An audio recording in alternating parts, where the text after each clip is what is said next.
Mars, I need some ideas if I'm going to get your town out of the serious trouble it's in. River City ain't in any trouble. Well, then I have to create some.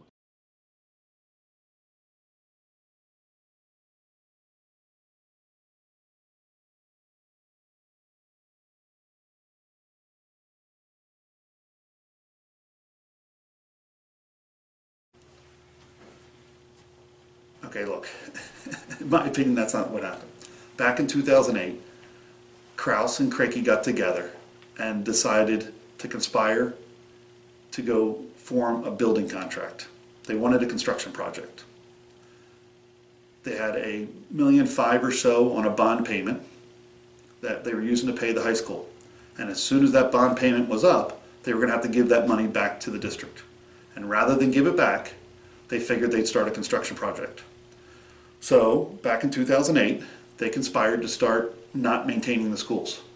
They took about $1 million, $1.5 million off the budget, and they stopped fixing a lot of the little things, everything down to a doorknob. A couple years later, they realized that schools are in disrepair, and they formed a task force to run around and go look at all the schools and see all the bad doorknobs and the boilers and all the other stuff that's in the district that's basically has not been repaired. At which point the task force was up in arms. They agreed we had to fix our schools, so they hired an architect to do a feasibility study. The difference was Krause and Crakey didn't go on a bid and look for an architect for the best interest of the district. What they did was they decided to handpick who they wanted, and they picked Mark Barnhart and EI Associates, which is basically their personal architect to be used for the benefit of their scheme. They hired him without a bid. They hired him using district money. They created a feasibility study. That feasibility study was fluffed and flawed. It was geared towards closing the Lehighton area middle school. The task force itself said the value of the community having local elementary schools was paramount, especially to the ability of the district real estate and everything else associated with having a local school. With that, the feasibility study goes into play. They start this ball rolling, and they got to go close this middle school. What they didn't count on was the fact that the town stepped up, got the facts, and realized that the middle school wasn't that bad.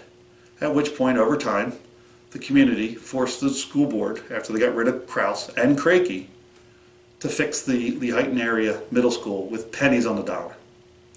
They should do the same thing to the elementary schools. It's a mess. They really need to fire E&I Associates. They need to get rid of this feasibility study and get 2 or 3 people in there to go look and actually make an estimate of what the repair should cost, preferably using an ESCO process where you're not using a lot of taxpayer money, but you're using the cost savings associated with the energy savings to buy some new equipment to run these schools. There's $3.3 million on the table that the school's going to have because of the lack of maintenance that they were doing and because of the loan that's coming off. That should be used much more wisely than what's going on. And the fact that you look at the board now and they're trying to put these pieces together, but that original lie, that first lie that starts the whole thing, which was that our schools are in complete disrepair and structurally unsound, has gotten out of hand. All right, we'll put a video together and we'll kind of go into some more details, but basically that's the history of what's going on. Yeah, Krause and Crakey hired their own personal architect using taxpayer money without being bid, making a fluff study that gets everybody to salute and realize that something must be done. And they didn't care what was done. When they moved from a middle school, they just moved to a high school. Now they're going to move to an elementary center. All they really care about is spending that money. And the reality is it should be spent wisely using a real basis of management from leadership, asset management, and financial management. All right, thanks for coming out. The Jericho plan consists of 3 parts. The first part is leadership, the second part is asset management, and the third part is financial management. It's an alternative to the board's tax and build agenda that looks kind of like this.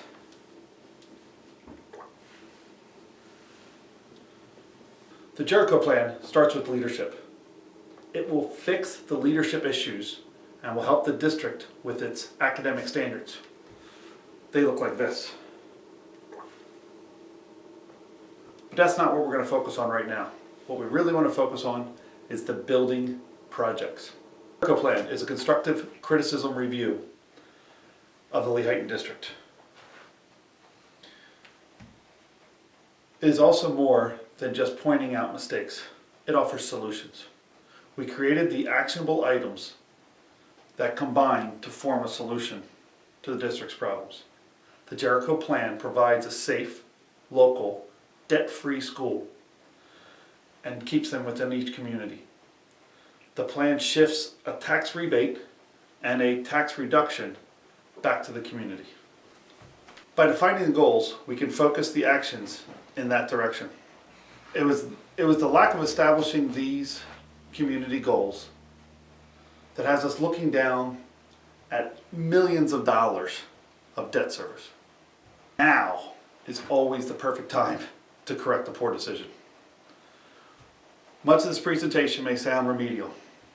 It is. The Jericho Plan implements common sense, farmer sense. I present the plan like a coach evaluating his team. It's meant to be judgmental, accusatory. I will even be specific to the person, individual, and their actions. We're all adults, and hopefully we can recognize a little coaching or constructive criticism isn't a bad thing. I still call my mother for advice, and I will never outgrow accepting wisdom. And with that, I will always grow wiser. By exposing the problems openly, we can realize the value of the constructive criticism and collectively decide to adopt the solution. It will be the actions of the individuals that I condemn, not the person.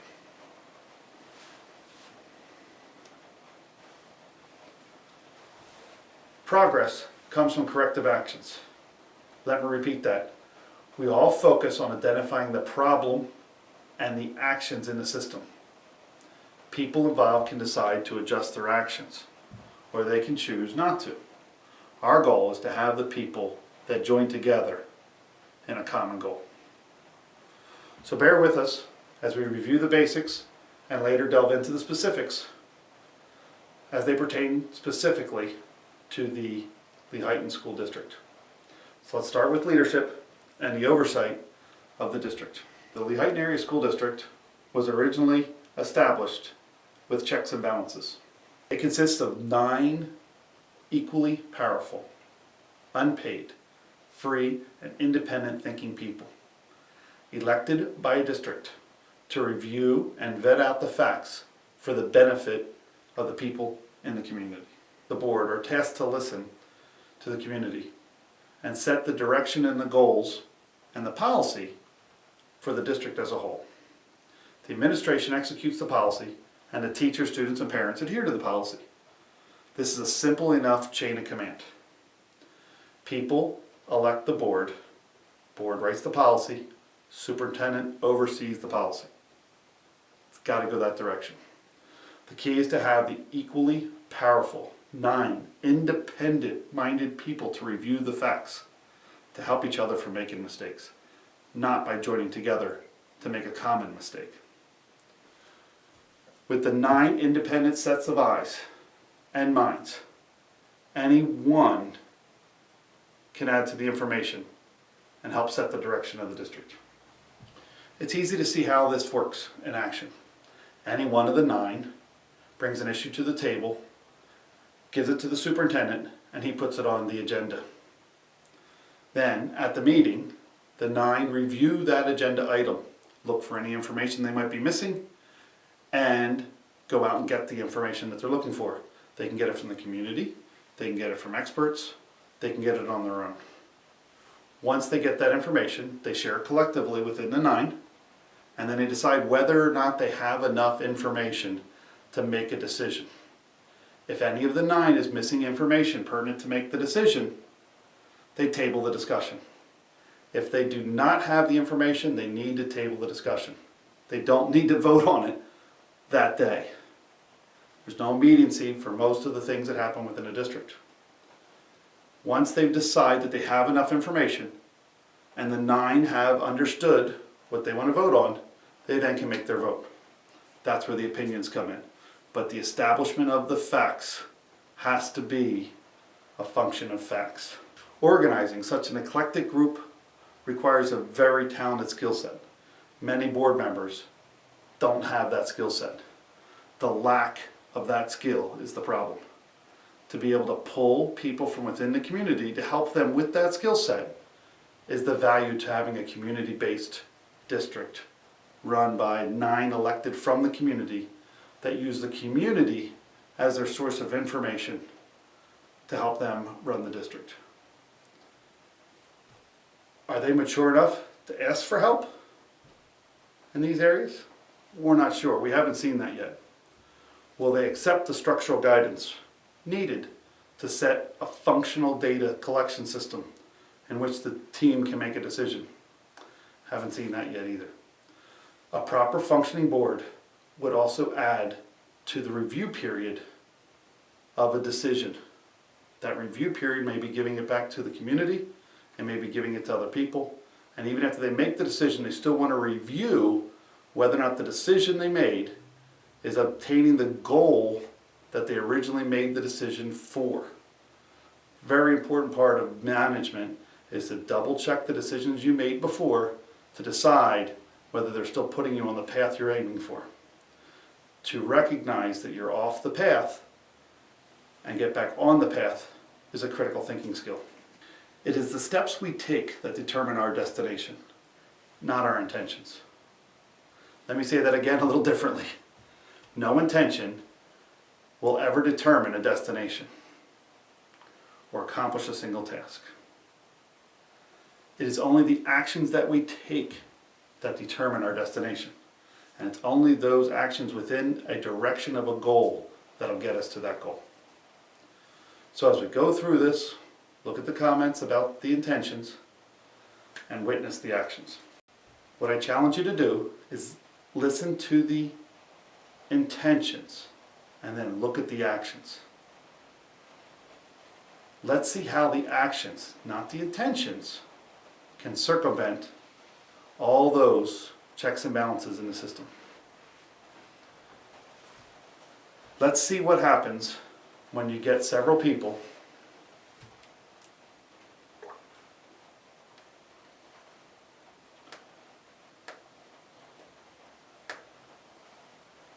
to ignore the facts collection part and push a baseless agenda. Here is one of those remedial parts. Facts are not opinions. This is not a question of whether or not you like blue or green. This is about facts. Cat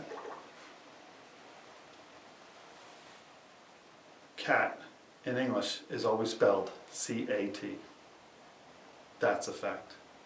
We all spell cat the same way. Just like we all want safe schools. We all want to lower taxes. We all want a debt-free school system. And we want the best teachers in the district doing it. Another fact is that every dollar on interest is a dollar that is not spent on education. It is not spent on a building. Every dollar spent on interest is a dollar spent with a bank.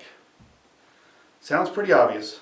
So the Jericho plan's key is we remove the interest expenses, saving millions of dollars that we can use for the education of our children and the repair and maintenance of our existing safe local schools. Every dollar overtaxed without a referendum is a dollar taken from the community. Much like a street thug, every dollar borrowed is also a dollar spent and taken from the future of our children. We need to use referendums to assign the amount of money that the community can afford, because then they're the ones supporting the district. It's law. We should be using the law, not circumventing it. The facts that a roof, a boiler, a doorknob all wear out. And over time, that's obvious. Those are standard facts.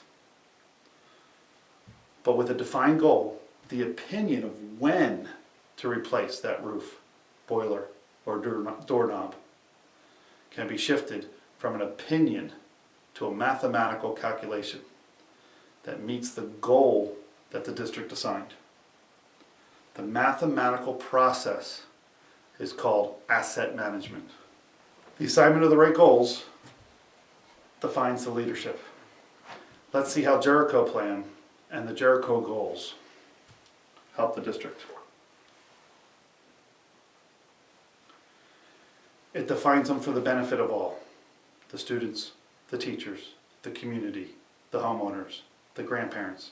It lets all of them stay within the community and lets the grandparents help the children while mom and dad are out earning the pay to generate the revenue to pay the taxes so that the kids can go to school. So I ask you, critique the leadership of the Lehighton Area School District. Did the Lehighton Area School District define a goal? If so, what is it? Where is it written down? If we look at the actions of the board, what is the destination of the district? Do we know which goal they're aiming for? And is it one of these goals? Therefore, let's take a look at the actions.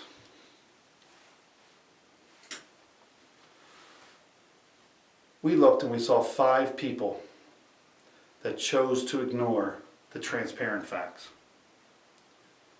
When we see them push an agenda against the published facts, all bets are off.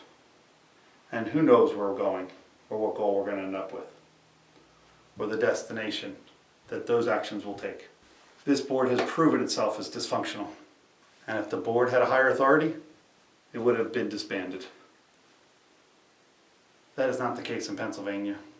The voters have little to no power once the board is elected. A renegade pirate board is just that, a mutiny of rational thought. As a businessman, we live in a world of facts. If we try to lie to ourselves, even once, or hide from the facts, the numbers will find us and destroy whatever lies we've told ourselves.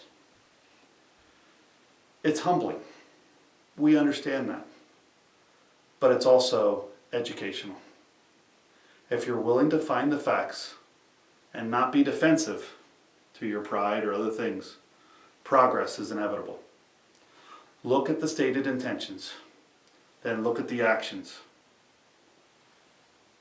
Are they a match? So back to our story. The mutiny of common sense created by this pirate board, 5 people with a common mission to raise taxes, raise district debt, and build something, anything. Started with a high school, started with a middle school, now they're looking at an elementary center. What was the goal? Was the goal to steal the booty from the community in order to give it to the architect, the bondholder, the bond agent, and a host of others, construction managers, superintendents, and other people within the district? The pirate board made actions to create a massive construction project when one wasn't needed. Once you take away the logic and you take away the free, independent thought, all bets are off. A couple years ago, the district was on a runaway path, each step tripping over a crowd of people sharing facts. Fact after fact proved to the board and to the voting public that the path they were on was wrong. During that time, the citizens of Lehighton voted off David Krause and other members of the board that had no clue of what to do. They were lost within a system. Cranky, same way. Lost to the reality of what needs to be done within the district. Let's see how this works. The people elect the board. The board set the policy. The board then hires an administration to execute the policy. The administration oversees the teachers, the aides, the parents. At that point, the people have abdicated all responsibility to the board. The system sucks. Without a recall election, or without being able to remove a board member, that's what you have. Once the people have abdicated, have voted and abdicated their responsibility, there seems to be very little input. Flaw in the system grows when you have 4 or 5 people not listening to the citizens. The way the school was set up with the checks and balances made the assumption that a board member, non-paid, living within the district, would listen to their neighbors. We don't have that here. It's a problem. It sucks. The system sucks. Make no doubt about it.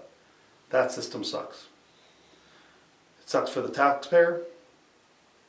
And without that recall election, we have a problem. We also don't have a system where the board is bound to either a financial or fiduciary responsibility to the district. Nor are they bound to the students of the district. Nor are they bound to the teachers of the district. They are an autonomous board. The only path the taxpayers have when we get to this situation is what we're doing now. We're going to put on the heat. We're going to show them the facts that surround them so that they can feel the heat and decide to either get out of the kitchen or accept that they need to fix the problem. The publishing of transparent facts and the sharing of these facts really puts the board on the hot seat and turns up the heat.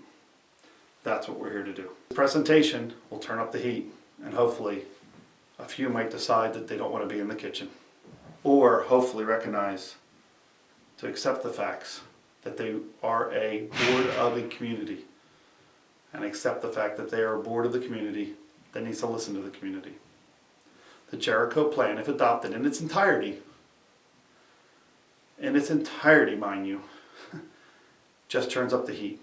Nothing more, nothing less. The facts are like the fire. Each board member is obligated to seek and find facts, documented facts, from different sources, adopting only the actions that lead towards the common goal, the Jericho Goal. The board currently has ignored the need for 2 independent sources of data. Safe, local community schools, tax rebate, tax reduction, and a community without debt is our goal.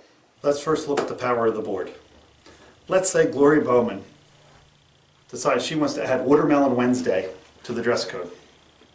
She tells her rubber stamping consortium to go along with it, in exchange for a favor that she'll provide later. The administration is told to execute the policy, and the parents are then required and obligated to run to Walmart or somewhere else and go buy a bunch of pink and green shirts. Total authority. No option. By the way, that Watermelon Wednesday is a big shout out from my cameraman to the Miracle Man. But you get the idea. Ultimately, the board has all the power and authority in the district. They also hold all the responsibility, 100%. So don't ever let the school board snow you into thinking that they don't have the authority, or telling you that it's the teachers' unions are the problem, or whatever. Nobody gets a penny without the board's approval. The buck stops and starts here with the board. The fact that this specific board has abdicated their authority, their 100% authority over the district, to the superintendent is a testament to the lack of understanding of how the checks and balances work within the system. It's also the main underlying problem that this Jericho plan can fix.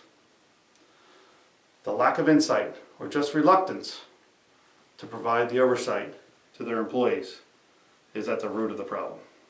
Our evaluation of the following actions will show the breakdown in leadership.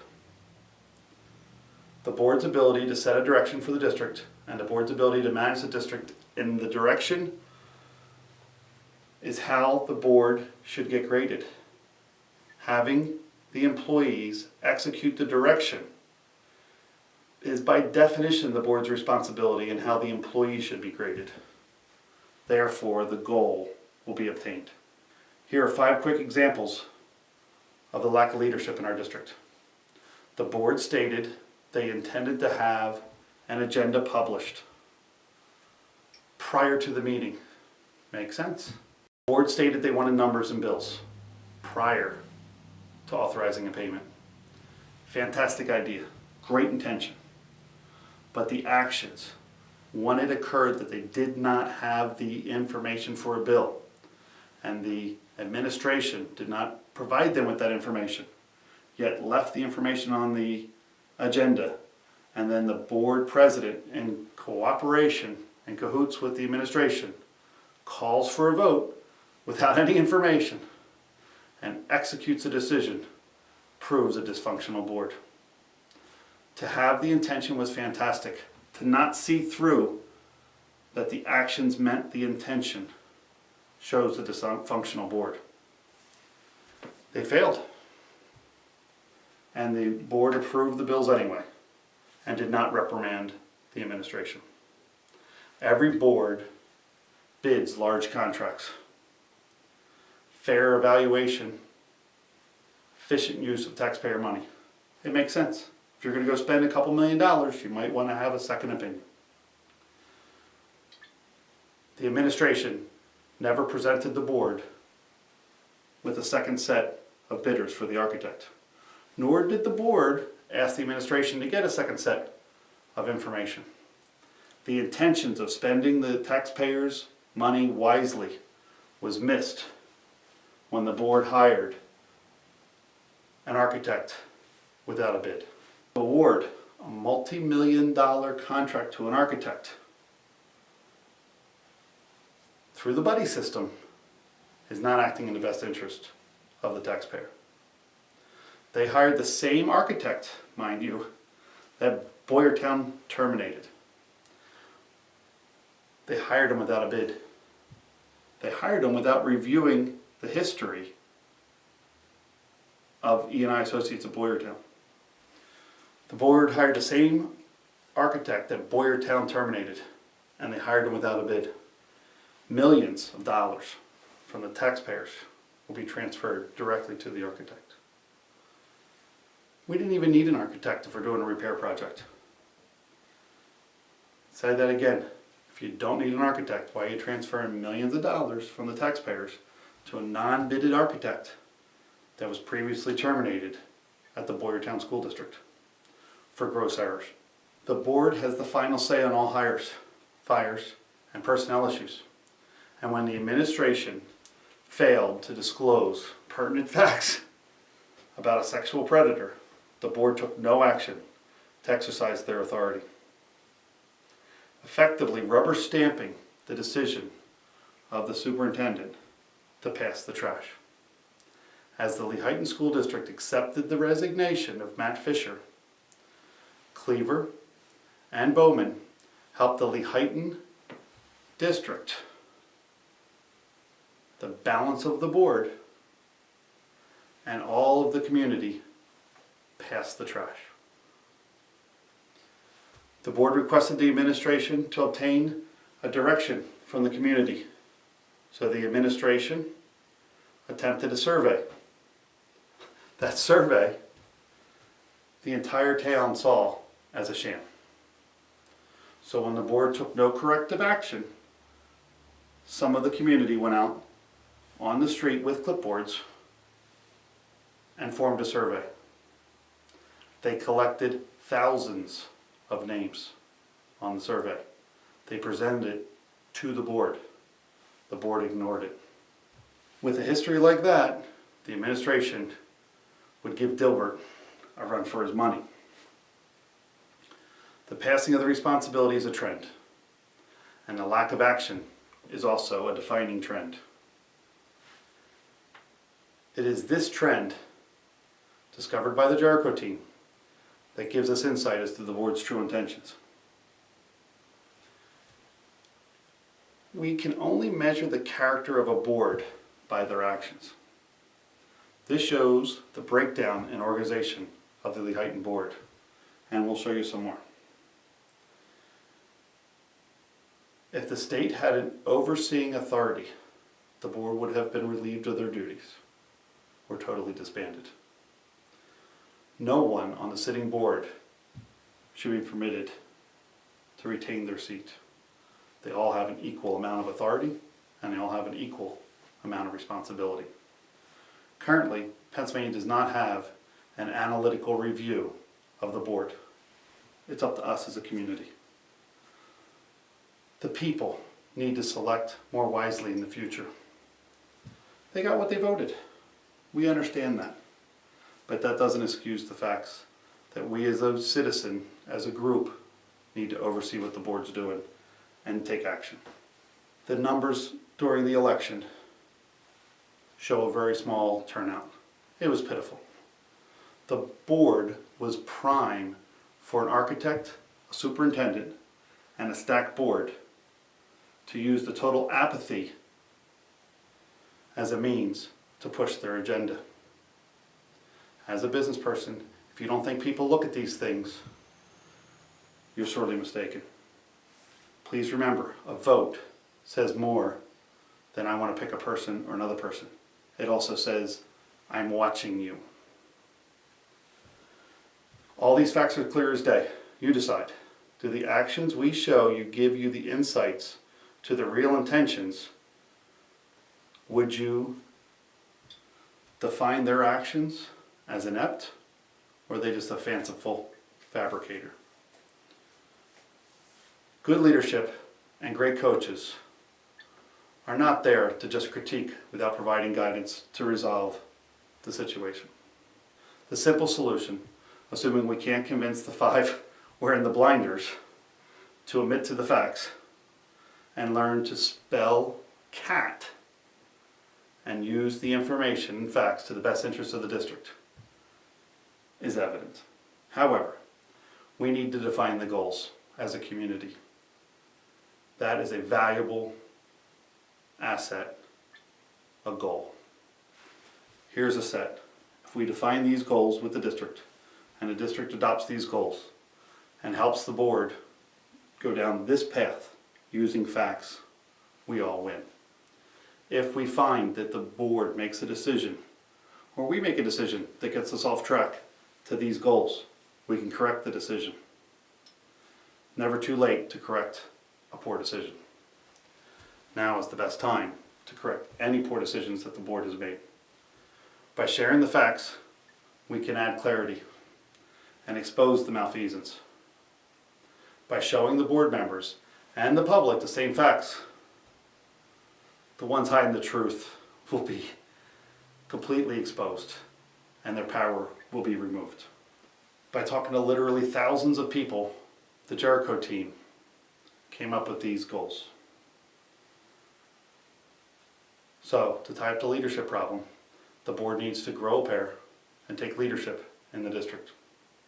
A good start will be for the board to collect and share facts with the community prior to making a decision.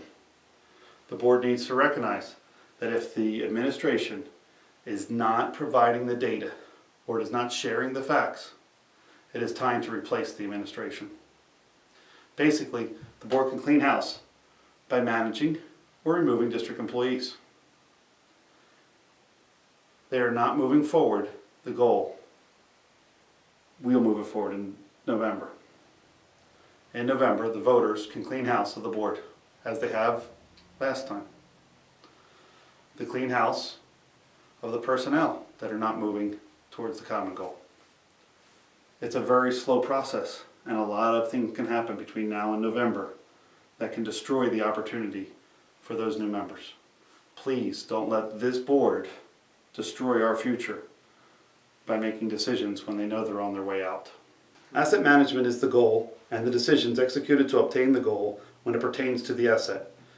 The calculations in asset management are a systematic process of deploying, operating, maintaining, upgrading, and disposing of the physical asset cost effectively. The seats in your car are a consumable asset. The decisions of when to replace them and how to replace them is a function of asset management. The same pertains to a light bulb and a doorknob. If you're wondering why I keep bringing up doorknobs, you'll see. Management study for an individual asset would look more like a spreadsheet with a life expectancy. The cost of maintenance and replacement. A $450,000 roof that, let's say, has a 25-year life expectancy would show $18,000 in cost, plus the cost of money, plus the cost of inflation to replace it when it's needed. Large assets like these would be inspected each year to ensure the 25-year projection was accurate and that they could be serviced and maintained to extend their life and the likelihood of reaching that expected goal. But I can bet you one thing, anyone with common farmer sense would never do. They would never replace that good functioning roof 5 or 10 years early, especially one with a warranty. The board has the overall authority for all hiring expenditures of money. All decisions pertaining to the maintenance, repairs, budgets, and their execution are the responsibility of the board. The board has the responsibility and the authority to hire and fire any individual not executing the decisions of the board. So when it comes to assets of the district, the board is responsible for setting the goals, assigning the collection of data, and evaluating the data accurately and completely. So, the feasibility study data that this board requested and collected was their responsibility.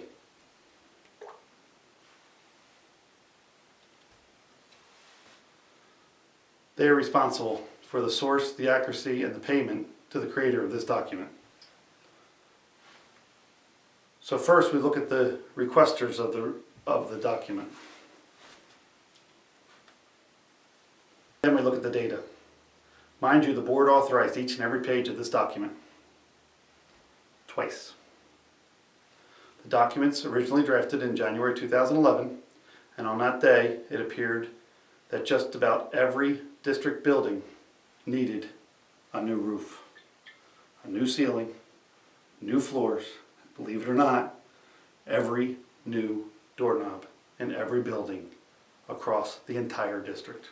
This study was fluffed so much by a Superintendent Crakey, Board President David Krause, and their buddy, the unbidded architect, that it makes a mockery of the checks and balances in the system. Here is Larry Stern stating the mission he is on and the reason we collected the information. I mean, we've seen a lot of things in the middle school. The same roofs, same ceilings, all that type of stuff, and that is not a good conducive learning environment. So that's part of the things that we have to address. So it's not easy. It's not easy. It was a poor family. Leave the money with us. Again, Can I have a minute? You like to interrupt Mr. Badley, and it really is starting to get into the morning. It really is. So you have your chance to talk. I appreciate it.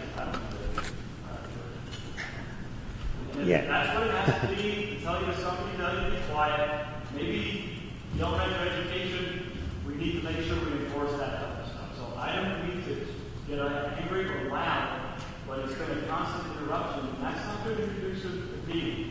We're just trying to talk about a solution. If you come up with whatever it is, put your plan in writing and submit it to Mr. Cleaver. I'm sure we'll all look at it, sir.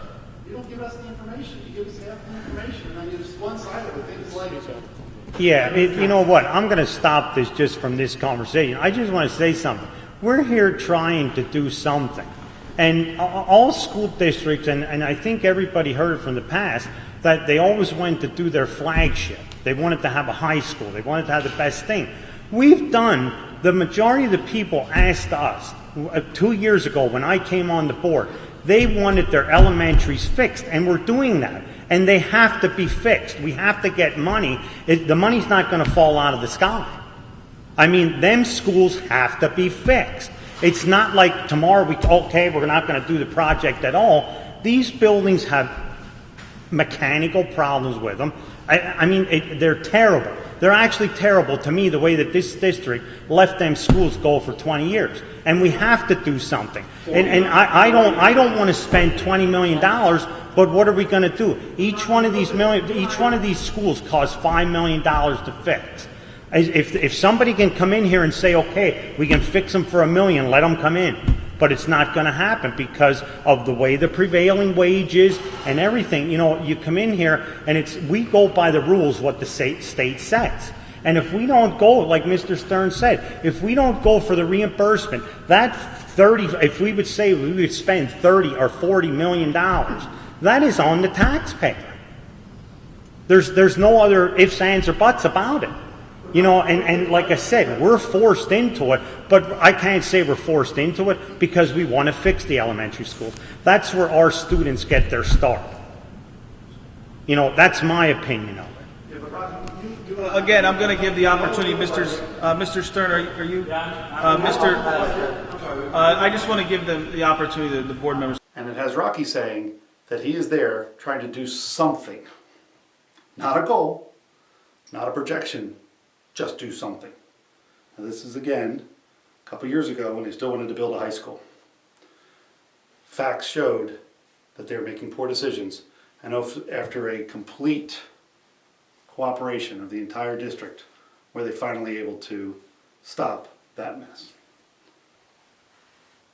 Here's Rocky admitting years ago, the majority of the people asked him years before that they wanted the elementary schools fixed. He admits the district left the school maintenance slip. We want to fix the elementary schools, he says. Then Cleaver steps in to shut down the effective exchange of information. So let's take a look and grab a page. It appears this building needs a new roof. $12,000 in door hardware. Take a peek at page 89 for starters. Line G discusses window air conditioners, and item H, building-wide air conditioning. Two options added at the bottom of the section. Again on page 113, page 136, page 137. Also the same double adds. Mistakes like these permeate the document. And here's one of those, check this one out, here's one of those $20,000 toilet seats. Page 140. Take a look. $52,000 for a master clock and an intercom system.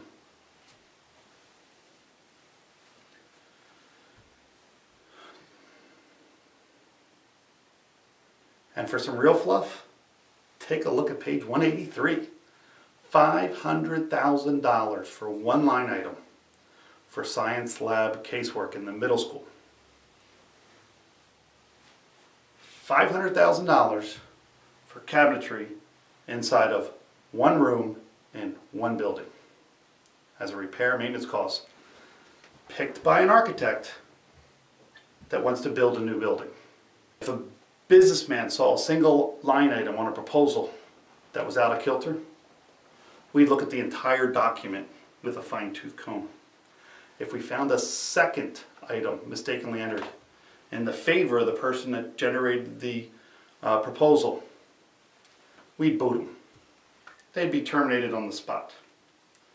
Checking the references of a company we do business with is common habit for a business person, and a farmer, and a baker, and any other person in the community. It's common sense. Looking into E&I's reputation, we found Boyertown School District terminated E&I Associates in a recorded public meeting. It's right here. So we asked them why. I called them up, we said, hi, how you doing? We want to find out about this E&I Associates. I was embarrassed to find out at the time that our board didn't even call Boyertown. Heck, we gave Rocky the name and the number and some of the history, and they still didn't call him. we're going to give millions of dollars in a contract to somebody that we didn't bid and we didn't check the references of, that's turning in paperwork like this. To put that person or that group or that company on our team is a mistake. Who's kidding who? When Rocky was president, he was given several opportunities to review the feasibility study, the Boyertown history, and the use of ESCO programs. He shelved them. And when it was time to push the plan cons through, he called a special meeting to do just that. This document needs to be tossed along with the creator of the document, E&I Associates. The town already tossed half the team that authorized it, David Kraus, James Crakey. To add several millions of dollars in roof replacement costs to the roof repair estimates for all the district buildings was a stretch. Hauser mentioned some of the roofs still have their warranties on them. Many have years of life left. To add all these future repairs to the evaluation between build new or repair without placing them on a timeline was a disservice to the community. To add all of these repairs that aren't needed to the evaluation between build and repair was not warranted. They should have reviewed that feasibility study line by line to decide which ones were needed and not needed. In the two versions of the feasibility study that was approved by the board, nothing was changed except for the asbestos that was done. Nobody in all those years, 3 years, looked and corrected these mistakes. When you boil it down, the bulk of the repairs are cosmetic, and the Jericho team challenges anyone in the district to find a catastrophic or imminent structural weakness in any building. The study shows on page 24 a reduction in children aged 0 to 4. This study, we see the board pitching a building program. Removes assets from the district. PDE put Franklin Township Elementary School, valued at $6,175,500, to remove that debt-free asset from a district is ridiculous. It shows poor business sense and poor judgment. Tossing out safe, debt-free schools in an effort to encumber the district in debt, millions of dollars in debt, shows us evidence that the board lacks the skills to review a simple balance sheet. Does the actions of the board justify placing precious children in one building at risk? Did the board pull data from the CDC to review the flu risk associated with putting all the children in one building? The Jericho plan addresses this. Consolidation is not a safer system, and everyone knows smaller classrooms are more effective learning environments. So the goals are simple. What decision would you make? Hal Resch said he felt we were always going backwards when it comes to debt. Rocky said in the meeting, we're going to take that $1.5 million and pay everything off and start from there. And they chose not to. If we wanted to, we can, I mean, we don't even, this is not set in stone with them, okay? We could come in there tomorrow as a board and say, okay, we're going to take that $1.5 million, we're going to pay everything off and start from there. I mean, that's what the point we're at. When did they change their minds? This was only a few years ago when they were pitching the building of a new high school. At the time, before the report was available, we were all asking questions. No. I'm going to flag that as the solicitor. I don't want to, I mean, there are certain issues in certain of our facilities that may have legal liability, and I don't want the board to discuss in public. And the solicitor peeps in and says, I'm going to flag that comment as a solicitor. Right here. Yet in the entire 401-page document, there is not one single structural repair requiring attention. And with $16 million in the bank at the time, the bleachers was the only focus of attention. And they were closed, needing repair. In the study, here, they estimate the cost of $105,000, yet the maintenance of such an item was neglected to this day. Other neglected maintenance found within the report? How about this one? And this one? And this one? The third part of the Jericho plan is financial management. Financial management is much easier. It's a much easier metric. It's almost all math. And it's a little bit illegal. In the past few years, the Lehighton School District has said they had as much as $16 million of cash. And recently reported by Cleaver here, he admits to $13,867,503. These funds, by definition, are considered overtaxation.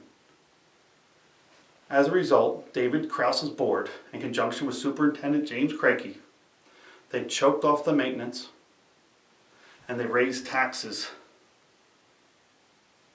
every year without justification. The past few years, the district has been running a surplus. Last year alone, the district has a surplus of about $1.8 million. The last few payments of our new high school, the debt service is about $1.5 million. We have about $1.5 million worth of payments we make towards that school out of our budget. Holding cash in the bank that's collecting near no interest when you're paying a high interest on a mortgage is not sound financial management. If the district immediately paid off the mortgage with cash, it would have a change in cash flow in the positive direction of $1.5 million. Now, Hal and Rocky both said it was a good intention, yet they both lacked the action. The $1.5 million added to this last year's budget surplus of $1.8 million results in a total overtaxation of $3.3 million. This is crushing the district housing market, and foreclosures are skyrocketing. Making that one simple decision, taking action on Rocky and Hal's direction, has the $3.3 million surplus, with each mill currently equaling about $359,705, according to the district. The district could afford to provide a one-time cash rebate of 10% of the existing mill rate, equal to about 5 mills, and then provide a 3 mill reduction moving forward, and still have money to maintain the safe, local, debt-free schools. You're taking all the money away from the architect, you're taking all the money away from the debt service, and you're putting it into the schools. This allows the district to use some of the cash it has left in its savings, along with the leftover budget surplus, to catch up on the mistakes in maintenance that David Krause and James Crakey started with the Slumlord Board. Jericho corrects what the Slumlord Board is doing to our district schools. The Jericho plan utilizes the same program Train proposed for the middle school that cost only pennies on the dollar comparison to the feasibility study. The district can repair the necessary required repairs and take advantage of the return on investment program available within the ESCO process. The Jericho plan did not add the calculations of simple savings, like closing the outside windows in the Franklin Elementary School when the heat is on. There's so much to this that they can get into. Those mismanaged decisions will iron themselves out. So in conclusion, the district has a declining enrollment. The board needs to accept the facts. The district wants to keep safe, debt-free local elementary schools and create actions towards maintaining them. The board needs to obtain actual data and figures on the repairs from 2 sources without the shopping spree that the administration gave to E&I Associates to justify building new schools.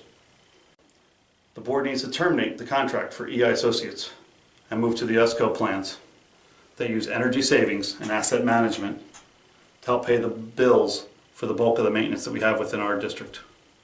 The board needs to provide a one-time rebate to the taxpayers, returning the $1.8 million of last year's surplus of overtaxation to slow or reverse the foreclosure within our district. That trend is harmful to the district.